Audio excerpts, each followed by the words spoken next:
Leslie Bravo, and I am the president of For a Better Day Foundation. We are here today with Katrina Chase from Roots to Recovery. I'm super excited to have you here today, Katrina, and hear more about Roots to Recovery. As a matter of fact, we have been working with Katrina Chase for several months. She volunteered at For a Better Day Foundation. She brought volunteers to several events that we had, community events, and they are just amazing. I love how passionate, compassionate she is with the community that she serves, how she calls them her girls. She goes completely out of her way to help the community and help those in need, especially those that are struggling with substance abuse. So Katrina, introduce yourself and tell us a little bit more about you. Well, thank you for having me. So I own Roots to Recovery, which is a substance abuse program in Palm Beach County.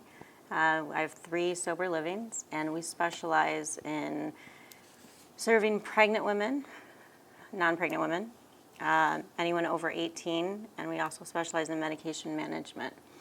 And that's for anyone struggling with alcohol or drug abuse. Wow. What inspired you to speak about mental health and, struggles with mental health conditions?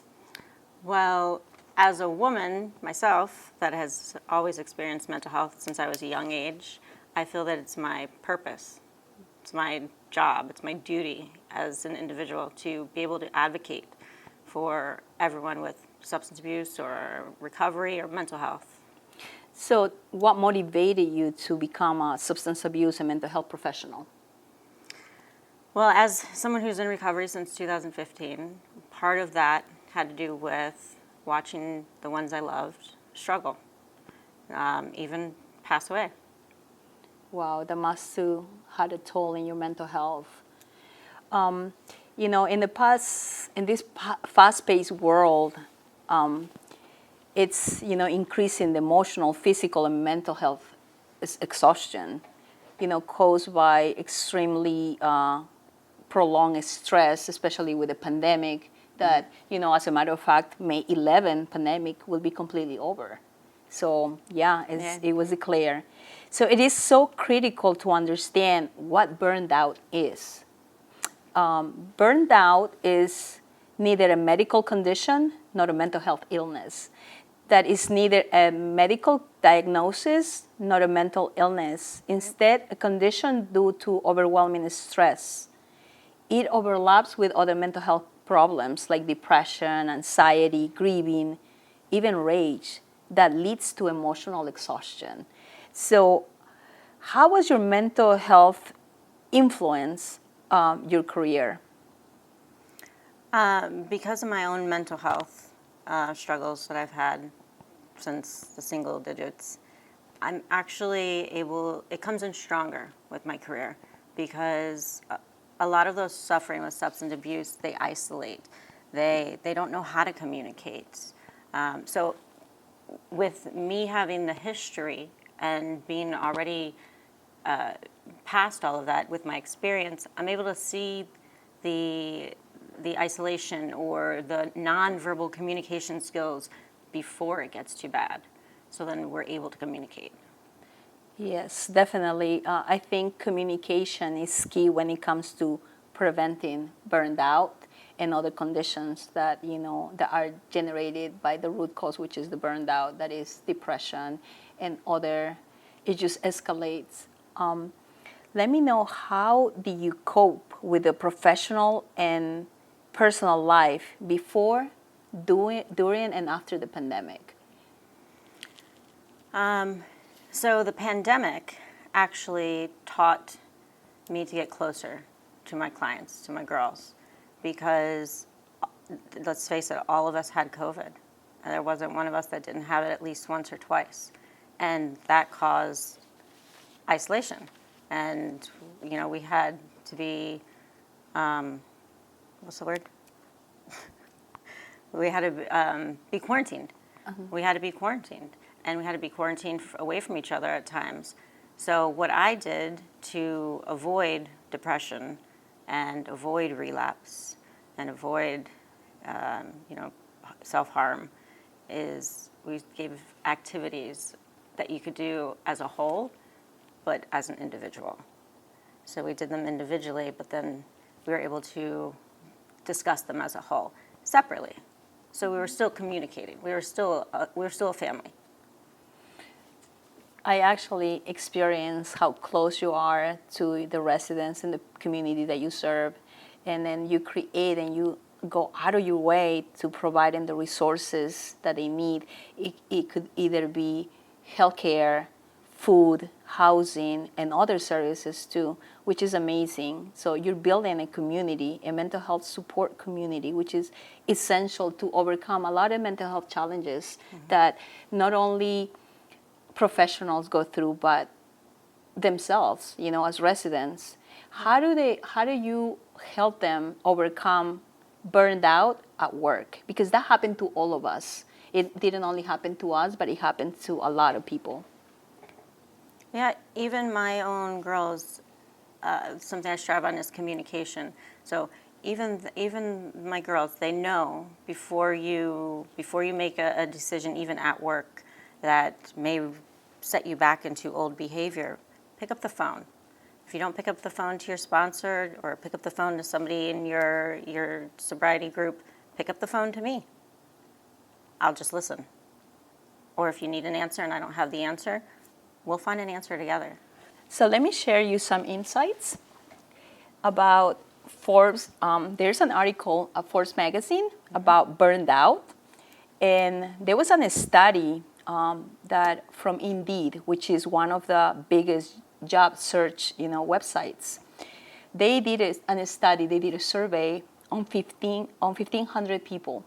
Wow. So out of the 1,500 people from the United States, 53% of them show that they experienced burned out, which is a lot more than the previous year before the pandemic. Wow, that's after. Yeah, wow. It's after. So before the pandemic was 43%, and during the pandemic was 53%. And the number is still increasing. This article was published on May 2021.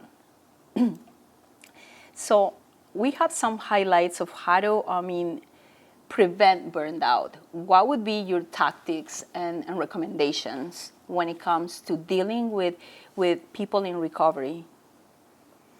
Well, as a professional, to deal with my own burnout, I've developed a team. You have to have a team, and you have to delegate, because I can't do it all. And if I'm gonna, and I don't have all the answers as well. Maybe someone is stronger in some other area that I'm weaker at, and that's okay, because that's what a team's about. And that has prevented burnout before COVID, during COVID, and after COVID. It is important to be surrounded a social support group. It is super important not to isolate ourselves. And communication, I think, is key to prevent burnout.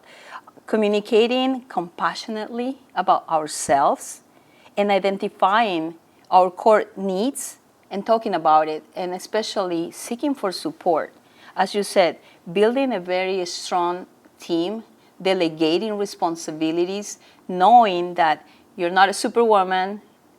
You can actually develop somebody, help them develop skills by you training them, so you can delegate responsibilities and take those stressors out of your shoulders, so you don't get burned out.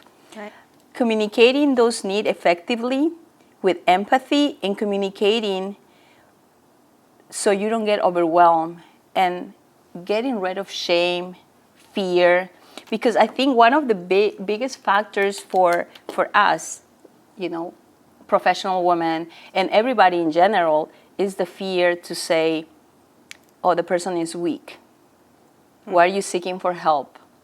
And reaching out for help, sometimes people tend to be afraid of what people are going to say about us. But normalizing, speaking about mental health and communicating is so essential to be able to overcome any mental health challenge. Leslie, if I didn't ask for help, I wouldn't be here.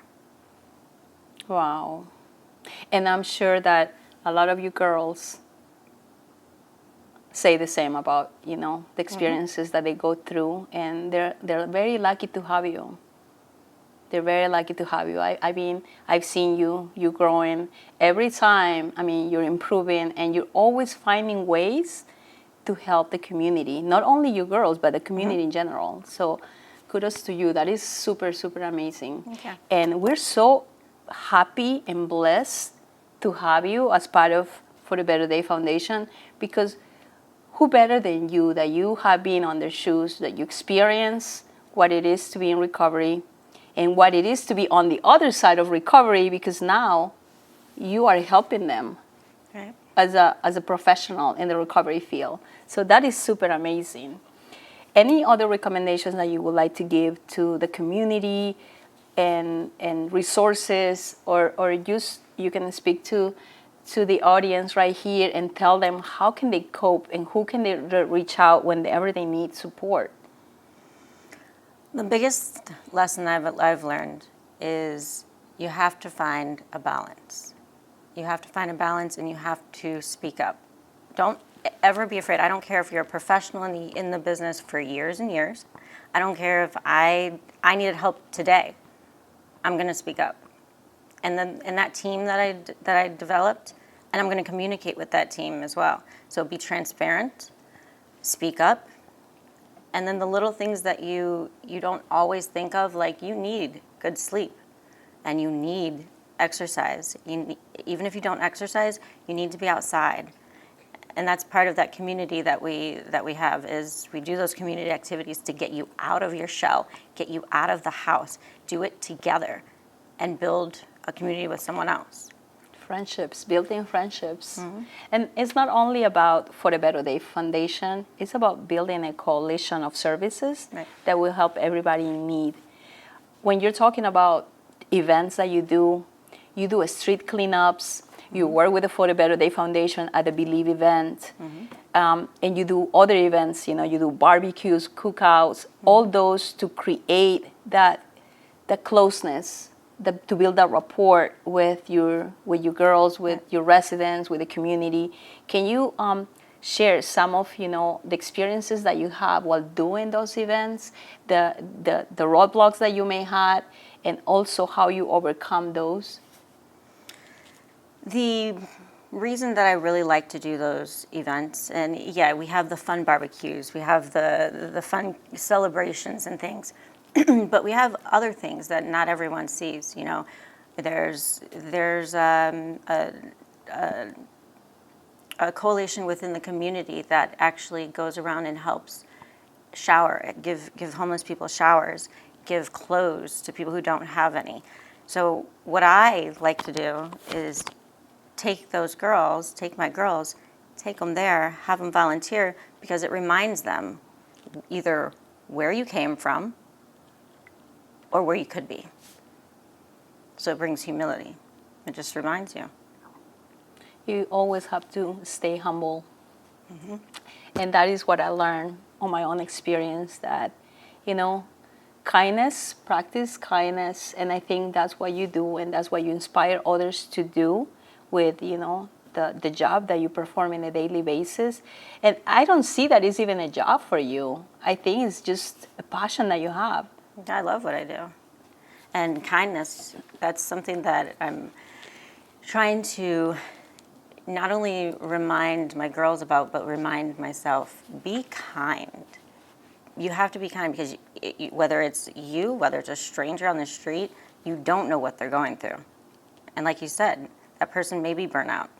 That person may be depressed or on the verge of suicidal ideations. But your simple kindness can just make them speak up. Can make a difference for sure. And especially because we don't know what, people are battling inside. It's the struggle that they're going through. We've seen even celebrities that they look happy, and we ended up seeing on the news that they took their lives. Right. So, and it's because, they couldn't find the person to speak about it, or they feel lonely, even though they could be surrounded with a lot of people. It's super important that we surround ourselves with friends. It doesn't take a lot to just grab a phone and call somebody that you haven't seen in a while, and you want to find out maybe the person is struggling. So it's super important that we keep that connection, the human connection, the empathy, the kindness. And it's not only saying, let's practice gratitude, but how we practice the gratitude, right? Taking the necessary steps to make somebody feel happy. Say, appreciate a person for their overcoming, for how they're doing better and when they're getting better. Express that they're doing an amazing job at recovering. Here are some things that we can do to battle against burnout. So share what you're going through with trusted family and friends. Releasing emotions allows the body to release tension and create positive social interactions. And discussing what you're going through may not be beneficial to only you, but to all those around you who might be experiencing the same thing. This is what we just said. Yeah, you don't know what somebody's going through. They may be experiencing the exact same thing that you're going through. Exactly, and they can relate and utilize the tactics that work for you and then practice those. It might work for them. At work, speak with your manager about your feelings. Try to work out, something with them and set boundaries. Agree to set reasonable, achievable goals. Because if you set unrealistic goals, you're gonna feel frustrated because you cannot achieve them. And speaking about burnout at work, the pandemic opened a lot of possibilities and opportunities for mental health for us to create more awareness about mental health. A lot of big corporations, like Walmart, Target, they're actually creating a mental health area for the employees and team members to go there and relax when they feel overwhelmed. I didn't know that. Yeah, that is super amazing and super cool that is happening, and kudos to those organizations that support the mental health of their employees. That is amazing that they're doing, and other organizations should, take upon themselves to try to do the same things. Let's create a chain reaction of goodness and support of mental health. And then there's another one that goes, go for long walks, exercise, ride a bike, jog, practice some sport, do some yoga. Physical activities will make you feel a lot better, and they do, because they don't only make you, look better, but you feel better. You feel healthy. Right. Make sure you go outside to take some, sun and fresh air. Ask for a few days off for your mental health. Take a vacation if you can. Start a new job if you also can. Meditate. Practice mindfulness. Deep breathing exercises is super helpful because it helped me. I actually do that and I meditate. And some people think that meditating is just going on the floor and practicing what they see on YouTube channel. But you can actually walk and just talk to the nature, to the universe, to whatever it is that you believe in, and just free your mind. Free your mind, and by expressing and letting all that go out, you will feel so much better. Improve your diet, get good rest, and you mentioned that. Good sleep is super, super important. And continue having challenges. If you continue having challenges, seek for professional support. Ask for help, talk to somebody. And if you know somebody that is struggling with mental health, always there is a hotline number that you can call for support. It's 988, and they will try to get the help that you need. And if you know us, you can always give us a call. You can always reach out to us via email, and we're here to listen. We would love to hear your suggestions, questions from the audience to build this podcast not only for us, but to create a community of support of mental health. May is Mental Health Awareness Month, and talking about it, normalizing conversation about mental health breaks the stigma and remove barriers, especially to assist all those that are in need. Something else that you just said, reaching out for professional help, that's a stigma in itself. People that reach out and think that they need therapy. And there's something wrong with them, so they need therapy. There's not. I've spoken to parents that are afraid to put their children in therapy, thinking that there's going to be something wrong with them, when really it's just setting them up to succeed, so they can deal with, the day-to-day issues. So as they grow up and grow older, you won't be burnt out because you already have the tools. Exactly. I think it's also a cultural thing. When you're talking about mental health, there's three things. There's three things that come to mind: biological factors, psychological factors, and environmental factors that affect your mental health. When we're talking about biological factors, are genes, your brain, how your brain functions. Psychological factors are how you perceive yourself, how you feel that you perceive others.